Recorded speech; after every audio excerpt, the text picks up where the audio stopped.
for those hobbies.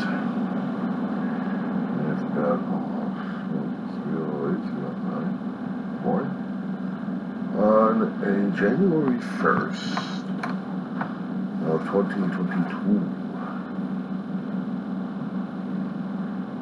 There was a wait upstairs. It's a Saturday morning. It's supposed to be the first day of the new year. Let me tell you what happened. Nothing.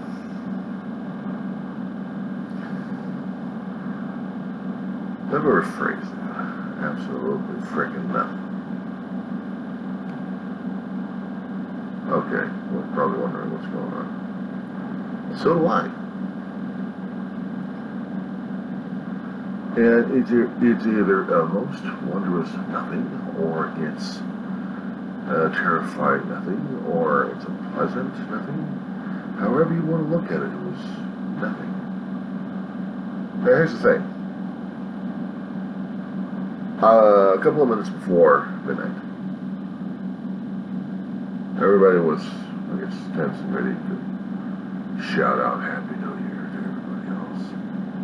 I didn't do that. I wasn't about to yell and scream Happy New Year to everybody. I'm getting a camera. I'm going to get some pictures. I'm going to get some on film or something. Just to clarify which particular idiots is going to be blowing up the neighborhood next. And while I'm live on Facebook during this time, when it hit, I'm hearing people firing more guns instead of fireworks. There's a hardware and sports shop in our town that deals with all your construction needs. But they also handle all your gun needs as well, including ammunition and your selection.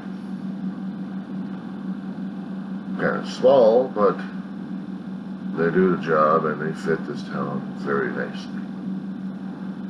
Because the next thing I know is I'm hearing some of that ammunition being popped up in the air just as it turned midnight. As soon as it hit, I'm getting inside. Because I remember that things to go up, gravity has a way of taking it down, including projectiles. The lead projectiles coming from the casings. You have wadding, you have powder, you have your lead. When a hammer strikes the casing, gases are formed. Explosive content happens inside the casing. The projectile is tossed into the air with a velocity.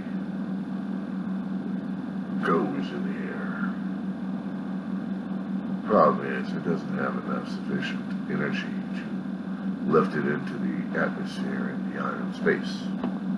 There's gravity that keeps it down here. Gravity. Gravity. Get the idea? Gravity. Okay. So, you got something blasting up in the air. Gravity takes over. And whatever that gun's angle is at, that's where your lead's going to be landing up in. Think of it as if you're an artilleryman. There's got to be some service guys in you out there who fired artillery, who fired mortars. So you know your line of angle. How far is how much angle you're going to be giving it. How much energy you're going to be thrusting into it. And then get your target. People keep forgetting about the about this all the damn time, including service people, former service people. They're just boom, boom, boom, boom, boom. They do not understand that what goes up comes down, and they don't know if it hurts people or not, or kills people. For decades, we've been dealing with this kind of situation. For decades, they've been talking about this on the news and in the media. Law enforcement, fire department, medical establishments. Don't fucking fire your damn guns in the air. What happens? The hospitals start getting filled up, and it's bad enough we got a biological warfare. Now we have to have it filled up with artillery. We have to have it, people dying or injured because they've got wounds from guns. Not guns from shooting from here, but boom, and you don't know if you're gonna go. You laugh at this one, but it's not a joke. It's not a joke. Growing up in Sanford, Alabama, okay, growing up in Sanford Valley and seeing all these things happening in New Year's. I had seen cops hide under underpasses. My brother had worked for the guard company that managed to station them over at S.E. Rakoff before they got merged into someone else. And after a distribution place. It used to be a restaurant distribution place to get all their foods and supplies throughout the Southland, throughout the country sometimes. I mean, they were global and I guess bought out. There's a history of that when I got checked up on how it got 8 of it disappeared because Cisco's been taking over their spot for decades as well afterwards. But during the time of S.Q. Rakoff, there was a guard shack out there in Los Angeles area. And their distribution plant that was covered with lead and cement. When New Year's happened, and my brother was working security gate during that time, he had a couple other buddies of his were in there. And one of them told him, stay inside, don't go out. My brother, being a curious type, wanted to find out why. Well, the guy who was the supervisor told him, don't. Stay inside, listen. We hear, Happy New Year! Give it about a minute or two, man. All night long on the roof. The next morning, a few hours later, one of them's getting a ladder and goes on top of the roof. My brother gets the honor of doing this one. He sees the roof littered with not shell casings, but with pieces of lead all over the damn place. If they didn't have that protection, they would have been dead. And that was people from the neighborhood shooting with different angles, managed to land on top of that. David was warned he would stay away from the damn glass during that time, because there was also a chance that maybe there would have been somewhat of a better angle to hit the glass in their cube. So they had to stay in the middle. Of course, the lid covered the entire thing, but there's always that chance. They weren't taking a chance. Hearing that, and also seeing that the cops hiding under unrasses, the freeways all over the place, up and down the Southland, trying to stay the hell away from all those dummies firing the guns. Besides the fireworks, fireworks didn't bother them as much, except for causing fires left and right. But guns in here, the lead particles, Now granted, I am not an expert in anything. I have seen and I've experienced a hell of a lot of things. It doesn't make me a guru, I've just seen and experienced a hell of a lot of things, so I'm just sharing my personal experience. This is my disclaimer here. I don't have a doctorate, MA, BA, or anything else like that. But what I do know is I'm sharing it out. I'm sharing experience makes it help, so that's about it. So, it's not hearing stories, it's seeing it in action. And then seeing the evidence. It's like, okay. There was even one time when my brother and I, in the Antelope Valley, managed to spend New Year's Eve indoors of local Denny's. And we were at a shopping mall when this happened. New Year's happened, and then we were watching our car get riddled. Not punctured, but just rained on by ammunition. People in the area were firing guns. And with the angle and trajectory happening, it was landing on our car, landing on the roof. We were seeing it rain off the edges.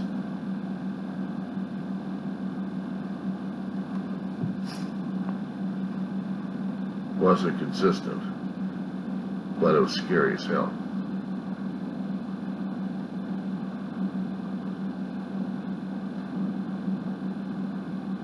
We were still keeping track of whether or not people were getting injured or not at the hospitals.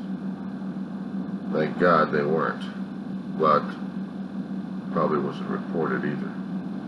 If they were reported to the cops, if they happen to see gunshot wounds, they're supposed to report them to the cops. But people would know where the hell to get the gunshot wounds in the first place, especially when it's coming down on you. You don't know who the culprit or the victim is. So keeping all of this in mind, this is the things I have to worry about every time there's fireworks involved, because someone's going to be shooting ammunition in the air. That I don't know if I'm going to be going out there and going to be nailed by this damn thing or not. So I hear the Happy New Year, and I'm hearing the gunshots and the fireworks all at once. And I have to step back inside the apartment. Now, I haven't seen anything else outside. I haven't gone out there yet. But the strangest thing here. One second.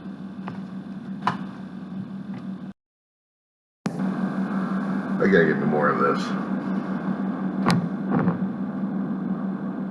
Throat gets parched.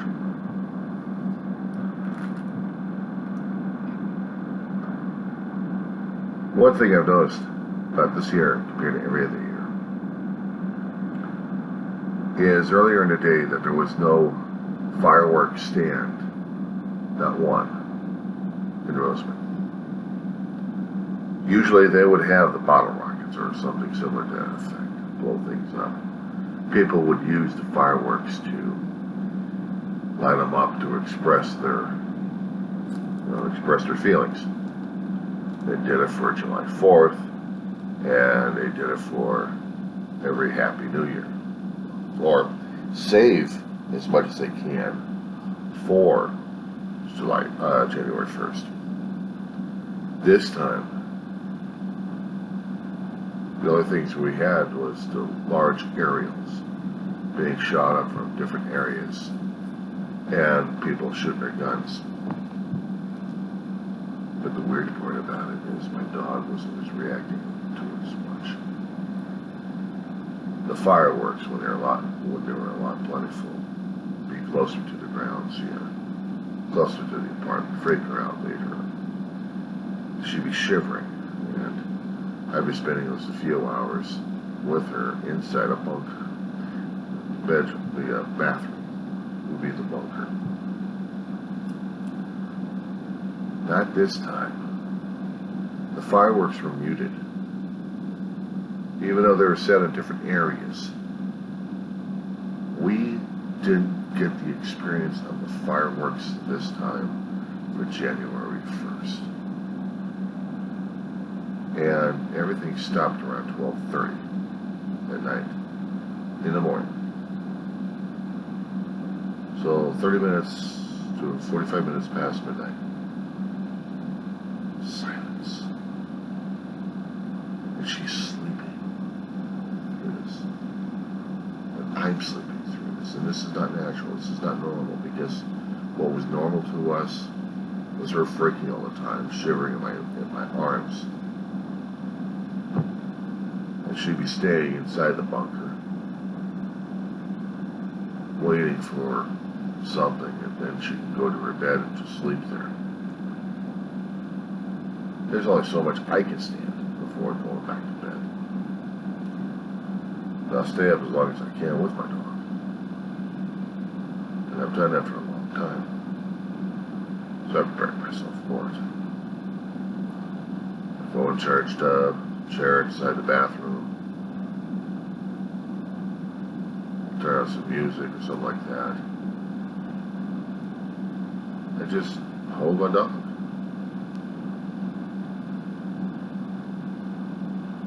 She didn't even want that. She just wanted to sleep.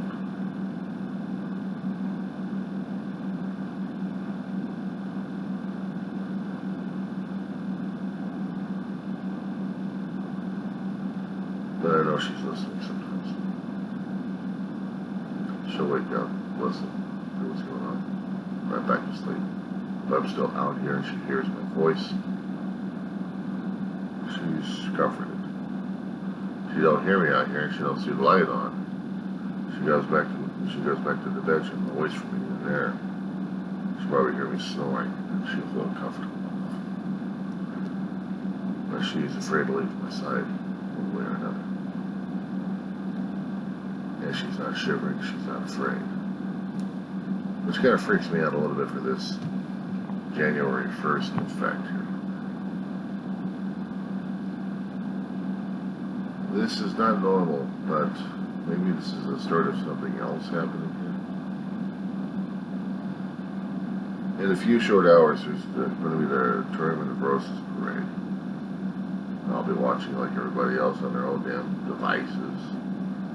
Me, I'll be watching it on computer screens. And I'll be checking out the floats, and I'll be checking out how beautiful they are, and how magnificent they got themselves created. I'll be remembering the times when my brother and I, Emma, at least a couple of times in our lifetime, went over to the parade floats after they did their parade run. And we would go up and down and looking at all the floats, taking pictures, snapping off pictures left and right on our phones, and just getting whatever we could. They would catch a souvenir can or something, or shirt. But it was something to do. We did it once in a while. When Ma was able to do it, and David was able to do it, we actually had a working car. These days I'll probably sleep through the damn thing, watch the replay. Because during this time, this is when I'll be sleeping through it. But I'm not. I'm awake a little bit. But I'll be going back to bed. I just wanted to get the story off, because it was so unusual. Around 12:30 to nearly 1 o'clock, and that's when he stopped. And no firing or fireworks anywhere. Nothing. Quiet in this town. Something that a lot of the dog owners and pet owners have been screaming at the other neighbors and everybody else. Stop with the damn artillery in the sky.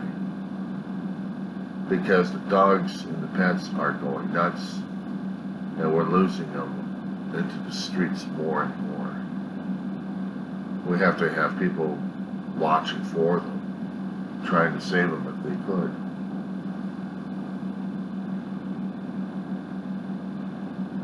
And I guess it was finally listened to. They were finally listened to. So now we have still dogs and cats still out there, but not as many. But they do run away, especially when they start getting rid of damn fireworks. We've been telling our pet owners, always have your pets microchipped in case they leave home, just in case.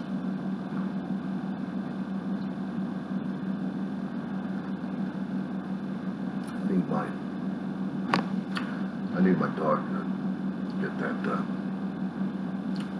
Not to get that done this year. Meanwhile, I'm hoping that this year will be a lot better. I don't know what to expect in this year. I've been trying to talk about what people would think about and feel about the new year coming up. It should have been me instead of using the example of people, because I'm not quite sure what to expect. I've got things happening that are going to be challenging me, probably scaring the living crap out of me.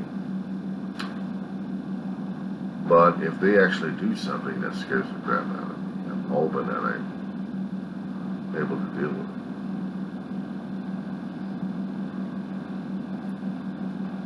And while it's somewhat light, and while it's nice and quiet, instead of going all out to crazy, to go crazy in these people, go on quite simple.